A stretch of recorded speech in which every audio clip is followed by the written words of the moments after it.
What's up, everybody? What is going on? This is Fred Ricciani of TSC News here to recap the Floyd Mayweather versus Conor McGregor fight. Holy doodle squat, my voice is strained. For those that don't know, I was just doing a nearly hour and a half live chat commentating about the fight before, during, and after, and here is the recap. Just a quick note, folks, if you did enjoy our live stream, if you're watching this current live stream on YouTube, please click that subscribe button for more live shows. Please click like, share with us with all your friends. And if you'd like to support TSC News, I have some good news for you. We've got brand new t-shirts, as you can see on my screen right over here. We also have hoodies on sale on teespring.com. I just posted the link in the description. It's also in the comments section, so just go to the comments section, click that link. Feel free to support TSC News. We appreciate everybody that donated during the live chat to our super chat, which is awfully generous of everybody. So thank you for your support. You can also visit our brand new website, thesportscourier.com. That's thesportscourier.com. But enough plugs. Let's talk about what went down. We had Floyd Mayweather versus Conor McGregor. We had the greatest, maybe, the greatest boxer of all time against maybe, the greatest MMA fighter of all time. And the reason I say that is because, John Jones' drug test failure, Anderson Silva's drug test failure, actually John Jones' failures. I think Conor McGregor, even at this stage of his career, belongs in the conversation with the likes of a George St-Pierre and Demetrius Johnson. Just my humble opinion. But at the very least, these are two of the greatest combat sports athletes in their respective fields of their generation. McGregor, Mayweather. We got to the fight, and I got to say, the story at the beginning was Conor McGregor just pushing the action. And as I'm talking about pushing the action, we're going to push some of the action to our buddy Alan Wu, who is joining me as my special co-host. Alan, I'm just starting to describe this fight. The beginning of the fight was a lot of the envelope being pushed by McGregor, bending a little bit of the rules. Do you want to tell us what the referee even said to McGregor before the fight? He gestured no elbows. It was almost like he was trying to give him some sort of a sign to tell him, to remind him that it was a boxing ring and not a UFC contest, as if he hasn't been sparring before in the prior weeks, which is the most ridiculous thing ever in retrospect. It was like no elbows, and the whole time he was just looking at McGregor. No elbows, keep it clean, blah blah. I will say this: McGregor did do some MMA moves. He did MMA move multiple times illegally. He did the hammer fist, which, if you guys don't know what a hammer fist looks like, it's essentially you take your fist like a hammer and bash a guy. Now, here's the thing that he also did. He would constantly, when he clinched with Floyd, hit him in the back of the head, hit him in the back of the neck, which you're not really supposed to do. Now, granted, those weren't super duper hard shots, but they were enough to annoy Mayweather. He definitely seemed a little annoyed there. And oddly enough, I had things tied up going into round number 7. I thought Conor won round 1. I didn't think he did a significant amount of damage to Floyd. And maybe in round 1 or 2, he hit a nice uppercut on Floyd, which kind of snapped his head back a little bit. But other than that, he really didn't touch the guy. He was very active. He was definitely a showman. There were times where he did a trademark hands on his back, pose like he did with Eddie Alvarez before he knocked out Eddie Alvarez and won the UFC Lightweight Championship last year right here in New York City. But as the rounds progressed, it really became a Mayweather fight. And Mayweather just wore him down, avoided punches. And round number 9, he nearly finished him. McGregor was on the ropes, really on the ropes. Now, Floyd was on the ropes a lot of this fight, but that was more of, Floyd being defensive, Floyd being Floyd. When Conor was on the ropes, it was, for the love of God, please let me survive this round. We get to round number 10. Floyd's bop, bop, bop, bop, bop, bop. He's hitting a right. He's hitting a left. Another right, another right. And before you know it, it was a standing TKO victory in round number 10 for Floyd Money Mayweather. His first stoppage win in 6 years since he fought Victor Ortiz in 2011. And honestly, that was kind of more of a cheap shot, even though I think Victor Ortiz deserved it. Where, if you recall back then, Victor Ortiz was using his head a lot, illegally, with Floyd to the point where Floyd was just like, F it. So then Victor Ortiz, when the ref broke the clinch, I think he gave Mayweather a hug, if I recall correctly. I did a video that got pretty popular off of this. And then Floyd just knocked him out. Just hugged him, knocked him out. So if you consider that an illegitimate stoppage, his last legitimate stoppage win would have been against Ricky Hatton in 2007. 10 freaking years. Now, do I think that I got my money's worth paying $100 for this? I don't know. I don't know. Part of it burns my soul. At the same time, this was a great spectacle. It was a tremendous event. Both national anthems were sung. We had a cameo appearance by Demi Lovato. The entrances were great. The pageantry, was great. Whew, losing my voice here. The undercard fights, while I did not really care for the fighters themselves, with all due respect, we weren't given really a reason to care for them. I thought the action was very good. Alan, you had a chance to catch the FS1 prelims. What did you think about those?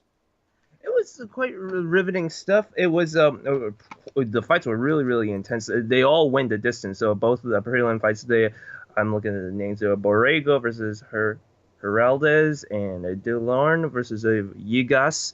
That was a rescheduled match, of course. That was not originally going to be a match. Ugas had to step in. There was a stepping in person because one of the cruiserweight title holders had to back out of the match. Those were really, really fluid and really good events, and unfortunately fought in front of the media members, the judges, and the usher, and that was about it. And a bunch of chairs. As you can imagine for a big ticket match like this. And a bunch of chairs. Yeah, a lot of chairs. A lot of chairs. That's for sure. And there was a lot of controversy that you were following prior to the main event. A lot of outages, which is crazy because here's the thing. I was originally actually going to go watch this fight for free legally, okay? I recommend everybody have a Russian best friend because my buddy's parents have a subscription service, all these Russian channels, and they just so happen to have the sports channel that was airing Mayweather versus McGregor as part of that subscription. So I was going to go. But unfortunately, he had a power outage and an internet outage, so I could not, sadly, experience Mayweather versus McGregor in full HD in Russian. I really wanted to just witness this great spectacle in Russian. I could not. I was pissed off. I was looking for a Japanese feed on PlayStation Network, couldn't find it. So I ended up just relenting my wallet, signing into PlayStation Network on my PlayStation 4, and paying for this damn fight. But I gotta say, it was at least someone's money's worth. Okay? It was a good fight. All things considered, it was a good fight. What does that say, Alan, when when a fight between Floyd Mayweather and an 0-0 boxer, even if he's a great MMA fighter, is the best Floyd Mayweather fight in years?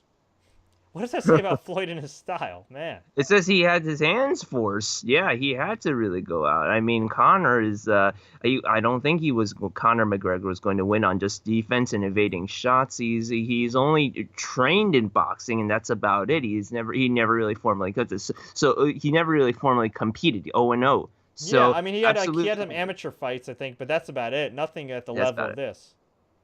And, of course, it says a lot that a lot of people on Twitter are wondering, well, other than the money, what was Floyd getting out of it? Scott said it himself. Should we really be 50-0 and not 49-0? Should it still count? I know what you're saying and all, but, look, I brought this up during the other live stream. What does Floyd get out of this? He breaks Rocky Marciano's record. At some point in a boxer's career, whether it be early on or even in the middle or even at the end, you're going to get some quote-unquote easy fights. You just are.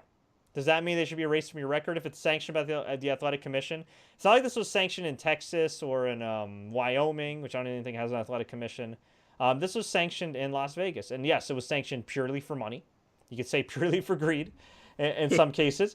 But it was sanctioned, so technically it counts on his record. So he fought a younger, faster, and arguably stronger guy, and he also he fought a southpaw.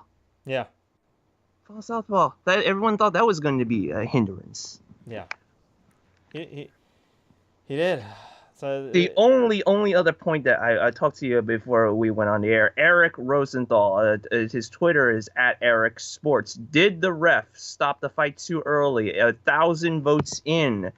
It is split 49-51. Yes, no edging it. man. The ref did not stop the fight too early, or did the ref did? That's the only thing. Imagine that being the point of contention for a McGregor-Mayweather fight. I know. Yeah, yeah. McGregor said that the referee stopped the fight way too early. I don't think he did. I just, he said you got to protect the fighters from themselves. And I said this before when I was on the air as we were signing off. If this were MMA, they probably would let the fight go on. And I don't know if it's for the better. Conor McGregor made it a point of contention. He said, what did he say? He said straight up, I'd rather be face down. He said, I want to be face down. You have to get me face down before I quit. And look, I respect that. I respect the hell out of that. But it is what it is, man. You're rocked. You're stumbling. You're more or less out on your feet. That's gonna happen. What do you want me to say? I don't know. Did you agree with the stoppage? You had to do it. You had to really do it. I mean, I'm just getting the photos looking in right now. It did look bad. He was landing, and he was tired. It was no secret. Conor McGregor had to fight exhaustion. He did, and we noted this before. Conor McGregor has only gone the distance once in his entire career, his whole combat sports career. Oh.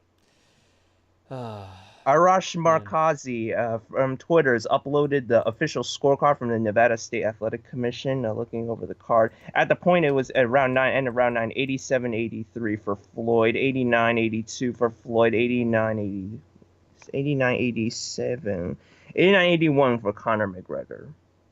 Interesting. Yeah, it was definitely a closer fight than I think most people expected, and it lasted way longer than most people expected. All right, let's see if we can get our buddy Scott Anderson on the line. He had some thoughts about the stoppage. I guess he'll hop on whenever he hops on there. We were just talking about you, Scott. You were there? I don't think he's on yet. No, but let's take some questions in the meantime. Fred, what is next for Conor McGregor now? A UFC return, where he did say actually when he was asked about UFC return, he said of course with no hesitation. We'll see. I think with all the money he's getting, he might choose to retire. But you never know. He's a different animal, dude. But somebody's asking me here, do you think he'll return to UFC? Do you think he'll return to boxing? Or do you think he'll do WrestleMania next? Ooh. Alan, I think next up on Conor McGregor's list is WrestleMania. How about you? What kind of a draw do you guys have? What can they even count on? Can they even count on the Hardy Boys doing enough? Can they count on Undertaker's probably not coming back? No, I hope Undertaker's not coming back. Yeah. I read the rumors. I mean, the people are going to talk whatever they want to talk about that. CM Punk is definitely not going to come back. Daniel Bryan, oh, come on. I mean, you got to go reaching for... Hey, Conor, Ronda, there's going to be something between them there. Yeah, I mean, you have no Conor McGregor. For now, you have no Conor McGregor. You have no Ronda Rousey. They could be free to do a spot over there. I mean, they're going to have to. WWE needs all the help they can get still. That is for sure. But I mean, overall though, I mean, this was definitely a spectacle for sure. This truly was one that I'm never gonna forget. I don't think this hurt the sport of MMA at all. I don't necessarily think this hurt boxing. I do think it's not embarrassing, but very surprising that Floyd let it go this long. He did say that he owed the fans after the Pacquiao fight. So and he technically did, but I don't know. It's kind of weird to hear a fighter more or less say. I don't want to say he threw the fight, but yeah, it's you don't hear that every day from a fighter. That's for sure. Do you think this hurt boxing at all? I mean, how much did the ear bite hurt boxing compared to that aside, ear bite aside? This really got that attention right back to where it needed to. I mean, this is really good. Like I told you, the Fox prelims. It wasn't even a Fox Sports 1 prelim. They broadcasted it on Fox, and they had Brian Kenny and Sugar Ray Leonard ringside. The exposure Can you really put a price on exposure, on, just that kind of promoting even young talent? A 19-year-old kid was the first guy on the first fight of the card, the prelims card.